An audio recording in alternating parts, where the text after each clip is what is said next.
மகளே, உங்களை நான் பார்க்கணும், உங்ககிட்ட நிறைய பேசணும் அப்படின்னு எனக்கு ரொம்ப ஆசையாக இருக்குது.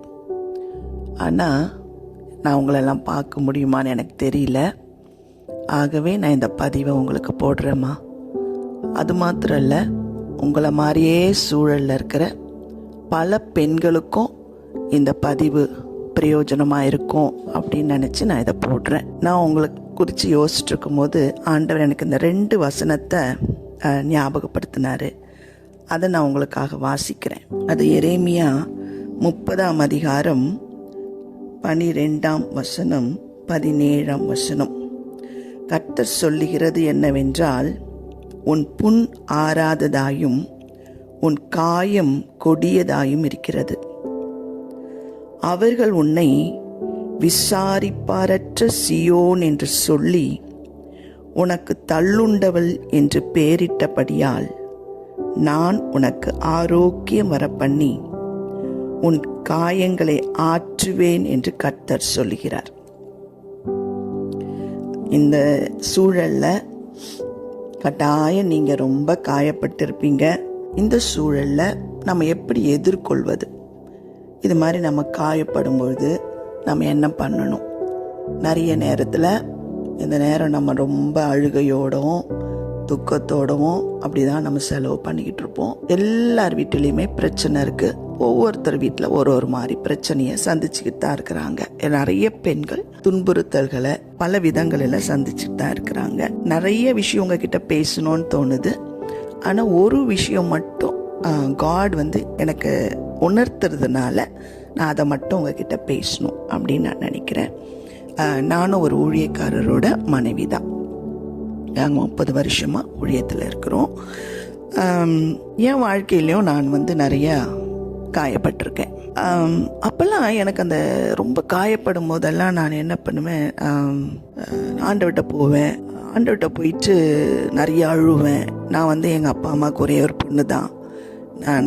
எனக்கு என்ன பிரச்சனைனா உடனே யார்கிட்டையும் ஓடி போய் சொல்கிறது அப்படி எல்லாமும் கிடையாது. எனக்கு சூழல்கள் இல்லை. எங்கள் அப்பா அம்மா என் கூடவே தான் இருந்தாங்க. ஆனால் எங்கள் அப்பா அம்மா கிட்ட நான் அதெல்லாம் சொல்கிறதுக்கும் விரும்பினதில்லை. நான் தனியாக தான் பல நேரங்களில் அழுந்திருக்கேன் ஆண்டவர் சமூகத்தில். ஆனால் அந்த பிரச்சனை வரும்போதோ நான் காயப்படும் பொழுதோ ஆண்டவர்கிட்ட ஓடி போய் எங்கள் ஹஸ்பண்ட் இப்படி பண்ணிட்டாங்க, என்னை இப்படி சொல்லிட்டாங்க, இல்லை ஏதோ பிரச்சனை அப்படின்னு நான் போகும்போதெல்லாம் நான் என்ன எதிர்பார்த்து போவேன்னா, ஆண்டவர் உடனே என் மகளே அழாத, கவலைப்படாத அப்படிலாம் சொல்லி என்னை தேற்றுவார் அப்படின்னு நினச்சி போவேன். ஆண்டவர்கிட்ட போகும்போதெல்லாம், ஆண்டவரே நான் பேசுறதெல்லாம் எதுவுமே மாம்சத்தில் பேசுறது கூட இல்லை எதிர்பார்ப்பதோ அல்லது பேசுவதோ கேட்பதோ மாம்சத்துக்கு ஏதுவானது கூட இல்லையே. நான் எதிர்பார்க்கறது எல்லாம் ஆவிக்குரிய ரீதியாக, எல்லாம் வேதத்தின் அடிப்படையில் ஒரு தேவ மனுஷர்கள் எப்படி இருக்கணும், இல்லை ஒரு குடும்பம்னா எப்படி இருக்கணும், ஒரு கணவன்னா எப்படி இருக்கணும், இல்லை இது மாதிரி பல விஷயங்கள் வேதத்தின் அடிப்படையில் தான் நான் எதிர்பார்க்குறேன். நான் அதுதான் நான் கேட்குறேன். ஸோ அது இல்லைன்னும் போது நான் காயப்படுறேன் அப்படின்னு சொல்லிட்டு ஆண்டவர்கிட்ட போய் நான் அழும் போதெல்லாம் ஆண்டவர் எனக்கு ஒரே ஒரு விஷயந்தாம்மா எனக்கு சொல்லுவார். அவர் சொல்லுவார், குற்றப்படுத்தாத, நீ நியாயம் தீர்க்காத, நீ கிரிட்டிசைஸ் பண்ணாத அப்படின்ற. எனக்கு நிறைய முறை, ஒரு முறை 2 முறை நான் சொல்ல முடியாதுமா, பல முறை காட் எனக்கு பேசுகிற விஷயம் நான் தான் சரி பண்ணணும், நான் தான் ஏதோ சரியாகணும்னு எனக்கு சொல்லுவார். அப்போ எனக்கு இன்னும் அது ஆக்சுவலி கஷ்டமாக இருக்கும். எனக்கு அழகியே வரும், ஆண்டவரே நானே நொந்து நூலாய் வந்திருக்கேன், திருப்பி நானே மாறணும், நீங்கள் எனக்கே சொல்கிற மாதிரி இருக்கேன் ஆண்டவரேன்ற மாதிரி கூட தோணும் எனக்கு. ஆனால் காடோட பார்வை எப்படி இருக்குன்னு எனக்கு தெரியல. காட் எப்பயுமே எனக்கு சொல்லுவார், He is more interested in me, in my life, in my personal life. இல்லை என்ன உருவாக்குதில் அவர் ரொம்ப அக்கறையாக இருந்தாருன்னு நான் நினைக்கிறேன். அப்போ நீ குற்றப்படுத்தக்கூடாது, குறை சொல்லக்கூடாது, நியாயம் தீர்க்கக்கூடாது, முறுமுறுக்கக்கூடாது, மன்னிக்கணும்னு மட்டும் எனக்கு சொல்லி கொடுத்தாரு. என்னோட பிரச்சனை எப்பயுமே என்னன்னா, நான் என்னை யாருன்னா காயப்படுத்திட்டா உடனே அவங்ககிட்ட கத்தி சண்டை போட்டு அப்படியெல்லாம் நான் ரொம்ப பண்ண மாட்டேன். ஆனால் என் மனசுக்குள்ளவே நான் நிறைய காரியங்களை உள்ள வச்சிட்ருப்பேன். நிறைய கசப்பும் வெறுப்பும் வலியும் இதெல்லாம் உள்ளவே சுமந்துக்கிட்டே ஒரு ஊழியக்காரியாகவே நான் இருந்தேன். இப்போ பாருங்க, ஆண்டவர் என்ன மன்னிக்க சொல்லி கொடுத்தாரு. மன்னிக்கிறதுனா என்னது? நானும் எங்க ஹஸ்பண்ட்ல என்ன ஒன்று பண்ணிட்டாங்கன்னா, என்ன சொல்லிட்டாங்கன்னா அவங்க கிட்ட பேசவே மாட்டேன், முஞ்சத்துக்கு வச்சுப்பேன், அழுந்துகிட்டே இருப்பேன், ரொம்ப அது மாதிரி ரியாக்ஷன்ஸ் பண்ணிக்கிட்டு இருப்பேன். அப்ப நான் நினைச்சேன், நான் ஒன்றும் எதிர்த்தெல்லாம் சண்டை போடலையே, அதனால நான் ரொம்ப நல்லவ அப்படின்னு கூட நான் நினைச்சுக்கிட்டு இருந்தேன். அப்போ ஆண்டவர் எனக்கு என்ன சொல்லி கொடுத்தாருன்னா, மன்னிப்புனா என்னன்னு எனக்கு சொல்லி கொடுத்தாரு.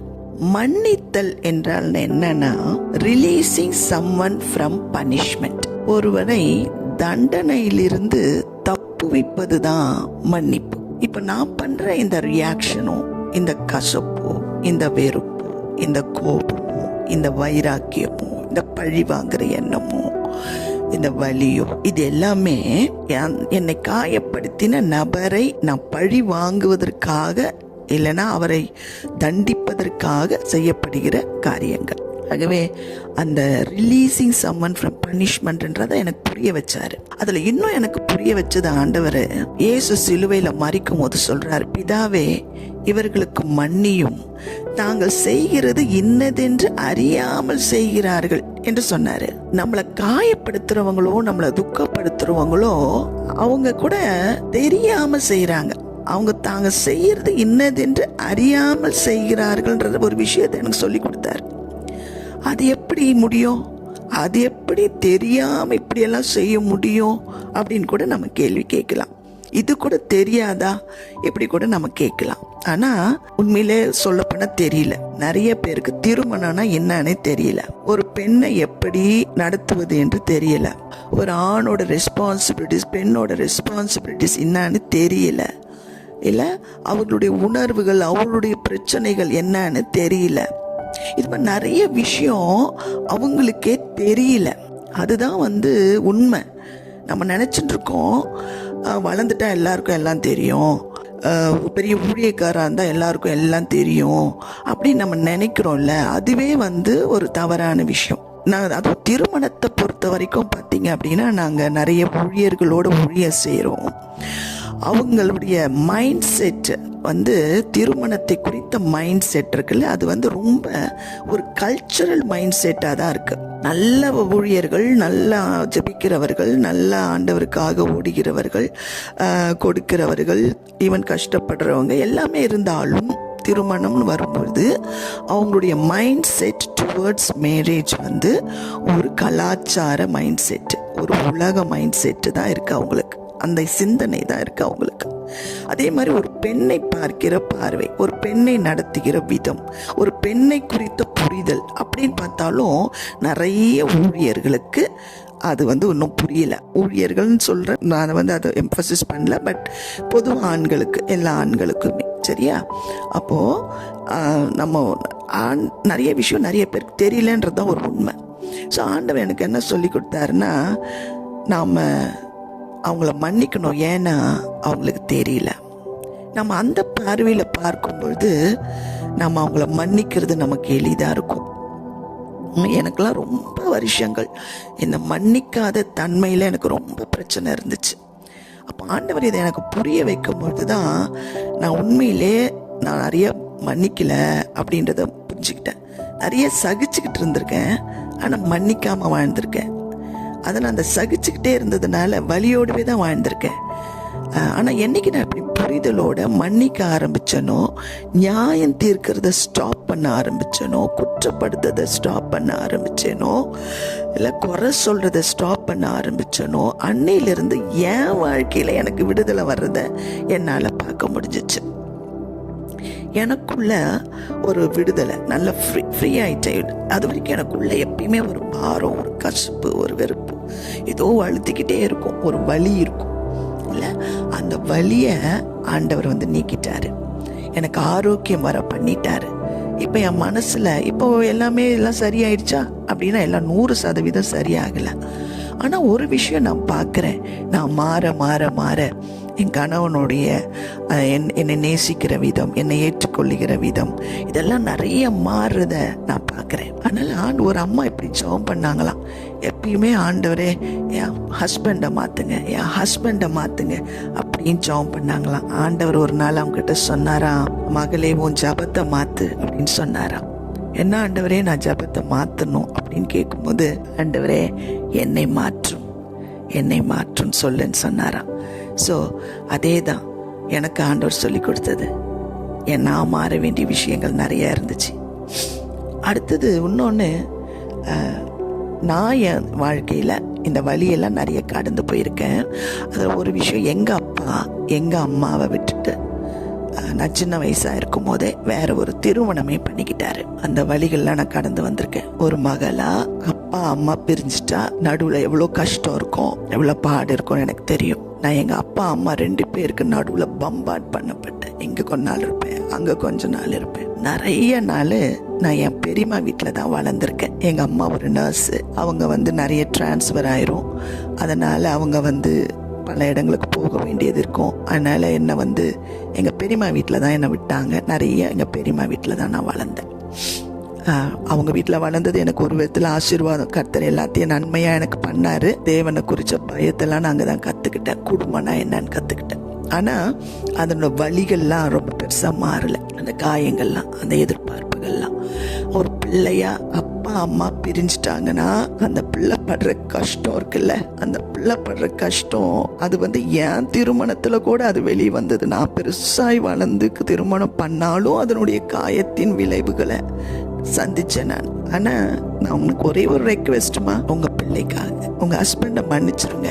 உங்கள் சூழல் எல்லாம் எனக்கு தெரியாது, நீங்கள் நல்லா ட்ரை பண்ணீங்கன்னு எனக்கு தெரியாது. ஆனால் நான் உங்கள்கிட்ட ஒரு ரெக்வெஸ்ட் பண்ணுறேம்மா, நீங்கள் 2 பேரும் சேரணும். உங்கள் பிள்ளை அதனால் பாதிக்கப்படக்கூடாது. தேவ ராஜ்யம் கட்டப்படணும், குடும்பம் கட்டப்படணும்.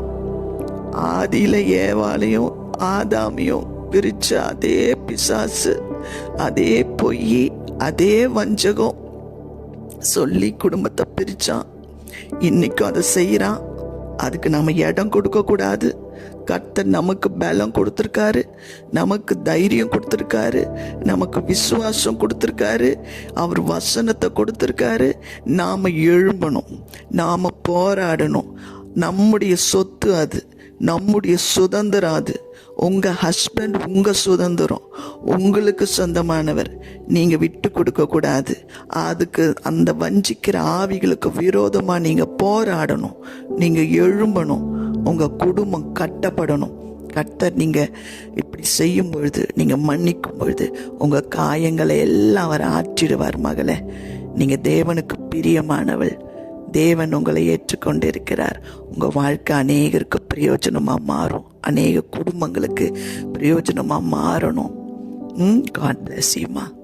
நான் உங்களுக்காக நான் ஜெபிக்கிறேம்மா தொடர்ந்து. ஆமென்.